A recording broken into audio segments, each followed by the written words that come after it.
भारत देश में किसानों के आंदोलन ने उग्र रूप ले लिया है, जहां आपको बता दें कि सिंधु बॉर्डर जो किसान आंदोलन का केंद्र माना जा रहा है, और वहीं लगातार अभी तक किसान 62 दिनों से अपनी मांगों को लेकर धरना दे रहे हैं। जहां पर बड़ा सवाल यही है, और जिस तरह से किसान आंदोलन ने उग्र रूप ले लिया है, जहां पर गणतंत्र दिवस 26 जनवरी पर किसानों ने ट्रैक्टर रैली निकाली, और इस पूरे ट्रैक्टर रैली में दिल्ली देश की राजधानी में के लाल किले पर जिस तरह से राष्ट्रीय ध्वज की जगह पर धार्मिक ध्वज को फहराया गया, और वहीं आज लोग और सरकार किसानों को जिस तरह से देशद्रोही कह रही है। हमारे साथ आज पूरे मामले पर बात करने वाले हैं, और किसानों की समस्या पर लगातार उत्तर प्रदेश की राजधानी में भी आंदोलन छिड़ा हुआ है, जहां पर आपको बता दें राजधानी लखनऊ के दुबग्गा मंडी में भारतीय किसान यूनियन लोकतांत्रिक के प्रदेश अध्यक्ष के नेतृत्व में लगातार किसान आंदोलन है। वहीं पर गणतंत्र दिवस के बाद से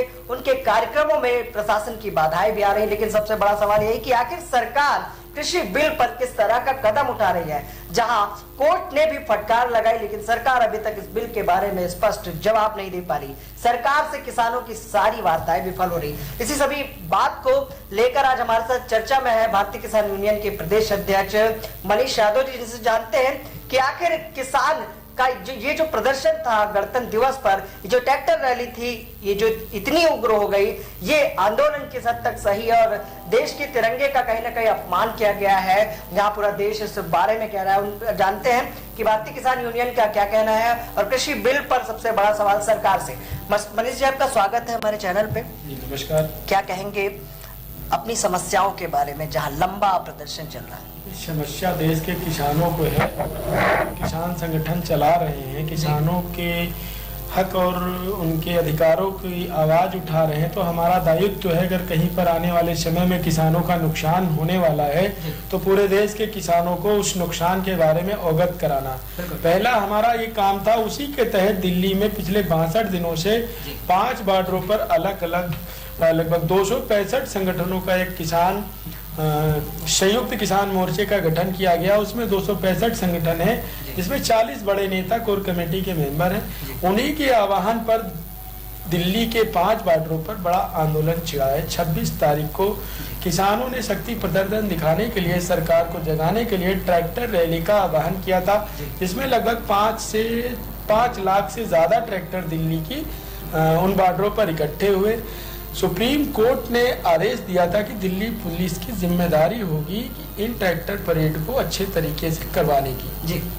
तो जो रूट किसानों को दिए गए थे, आप समझिए, उन रूट पर जब रूट निर्धारित हो गए थे, तो उन रूटों पर सरकार के लोगों ने, सरकार ने और सरकार की पुलिस ने, दिल्ली पुलिस ने बैरिकेडिंग, हर 1 किलोमीटर पर बैरिकेडिंग करने का काम किया था।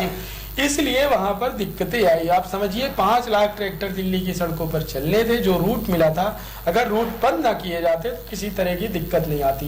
दूसरी बात, आपने कहा कि लाल किले पर जो कोई धार्मिक झंडा फहराया गया, वो झंडा भाजपा समर्थित लोगों ने फहराया, और जिस व्यक्ति ने झंडा, दीप सिद्धू नाम के व्यक्ति ने झंडा पंजाब का है, उसने फहराने का काम किया।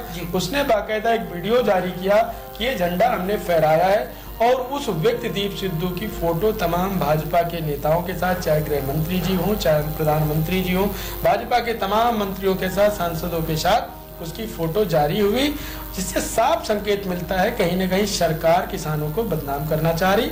62 दिनों से जो किसान शांतिपूर्वक आंदोलन कर रहा है, किसी को एक खरोच नहीं आई, किसी हमारी बहन बेटी के साथ कोई छेड़छाड़ नहीं हुई, किसी को गाड़ी में कोई खरोच नहीं आई।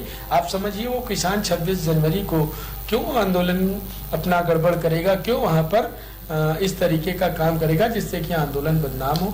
ये सरकार की पूरी रणनीति, पूरी मंशा थी कि किसी तरीके से आंदोलन को खत्म कराया जाए।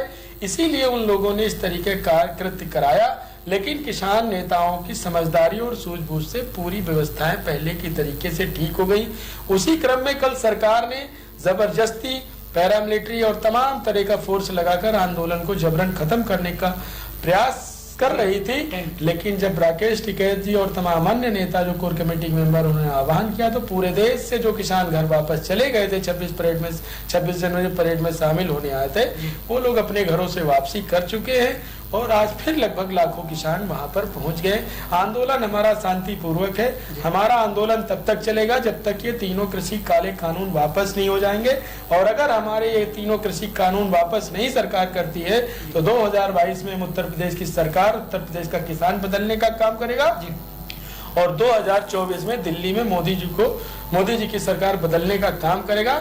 तब ये बिल वापस होंगे जो सरकार आएगी सत्ता में। अगर इन्होंने बिल मनीष जी ये बताएं कि जहां सरकार ने समय मांगा है किसानों से, उस पर क्या कहना है? नहीं, समय किस लिए समय मांगा? हम कह रहे हैं, पूरे देश का किसान कह रहा, पूरे देश के जो किसान संगठन नेता हैं वो कह रहे हैं कि हमें ये बिल नहीं चाहिए। आप समझ लीजिए कि ये बिल अगर पूरी तरीके से लागू हो गए तो ये किसानों के लिए डेथ वारंट बनने का काम करेंगे। किसान लगभग आप समझ लीजिए 6 साल में लगभग 4 लाख किसानों ने आत्महत्या की है। आने वाला समय बहुत ही भयावह होगा।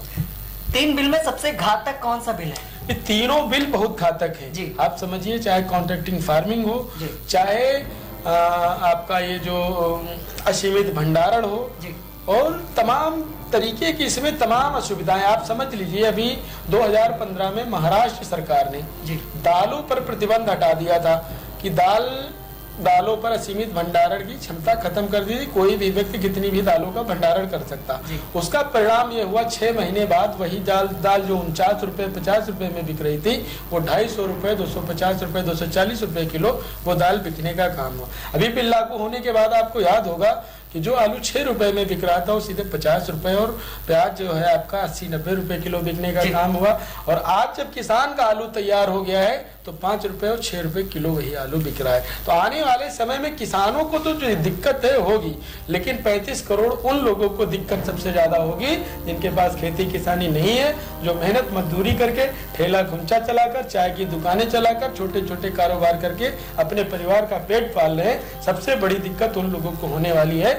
आज आप देख रहे हैं, तमाम मॉल में आप जाइए, हमारा 18 रुपए किलो वाला गेहूं बाबा रामदेव 42 रुपए किलो आटा बेचने का काम कर रहे हैं। तो आप समझ लीजिए कि जब असीमित भंडारण, आप बिल लागू होने से पहले अडानी एग्रो उन्होंने कंपनी बनाई और हरियाणा पंजाब में इतने बड़े बड़े स्टील के उन्होंने गोदाम बनाने का काम किया है।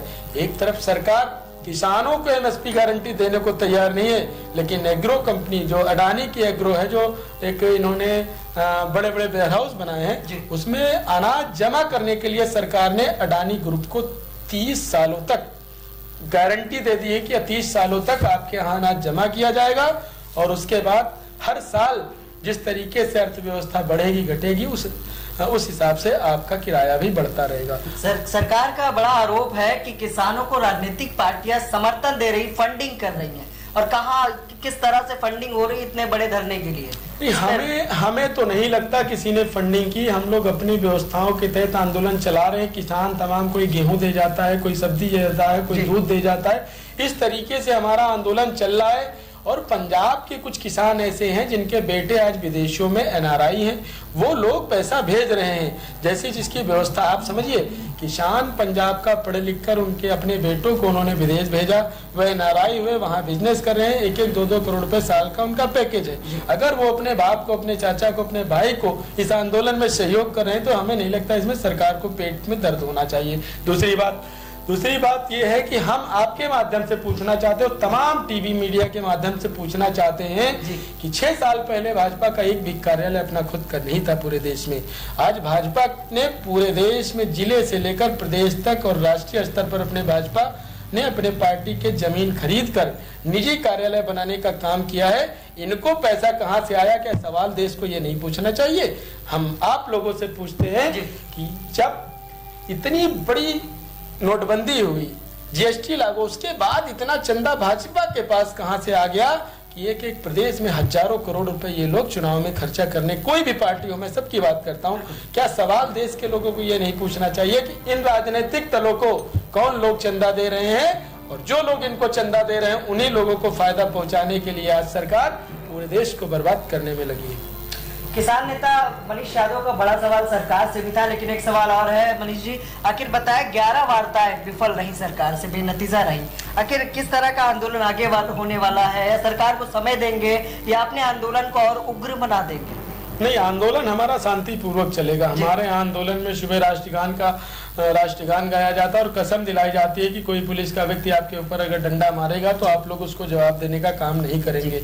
तो आंदोलन हमारा शांतिपूर्वक, आप समझिए जहाँ 50 लाख किसान 26 तारीख को दिल्ली में था, अगर वो उग्र हो जाता तो हमें नहीं लगता दिल्ली बचती। लेकिन दिल्ली हो चाहे लखनऊ हो चाहे देश का कोई भी हिस्सा हो, कहीं न कहीं किसानों का हमारी जमीनों पर बना है और देश का किसान नहीं चाहेगा कि कहीं भी पूरे देश में किसानों की बेइज्जती हो, बदनामी हो और किसानों की संपत्ति। हमारा तो कहना है जो संपत्ति सरकारी है वो संपत्ति हमारी है, तो जो संपत्ति हमारी है उस संपत्ति का नुकसान किसान किसी कीमत पर नहीं करेगा। मतलब मनीष जी, आपका ये कहना है कि जो दिल्ली ट्रैक्टर रैली पर जो आंदोलन हुआ, जो उग्र आंदोलन हुआ और जो तोड़फोड़ हुई और जो झंडा फहराया गया, वो बीजेपी के नेता का हाथ था? बिल्कुल, पूरी तरीके से मेरा आरोप नहीं, ये तो उनके जो जिस नेता ने झंडा फहराया उसने खुद वीडियो जारी किया। आप लोगों को बताने की मुझे जरूरत नहीं है।